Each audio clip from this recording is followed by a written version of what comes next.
অনেক কথা বলছি যে আমাদের আওয়ামী লীগ নিষিদ্ধ করতে হবে, তাদের কর্মসূচি নিষিদ্ধ করতে হবে, তাদের রেজিস্ট্রেশন বাতিল করতে হবে। কিন্তু আমাদের জায়গা থেকে এই কথাগুলো এই মঞ্চে আজ কেন দাঁড়িয়ে বলতে হচ্ছে?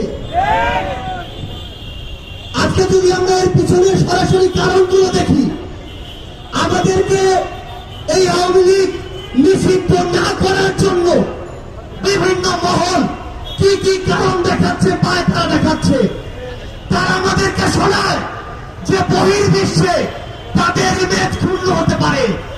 ওই স্টেক হোল্ডার, ওই কথা কথিত বিভিন্ন মহলকে আমরা বলতে চাই, বিগত 16 বছরে যখন পিলখানায় হত্যাকাণ্ড হয়, যখন শাপলায় হত্যাকাণ্ড হয়, যখন শাহবাগে, যাত্রাবাড়িতে, শনির আখড়ায়, উত্তরায় হত্যাকাণ্ড হয়, তখন এই বহির্বিশ্ব কোথায় ছিল? তারা আমাদেরকে ওই পশ্চিমাদেরকে দৃষ্টিভঙ্গি দেখায়।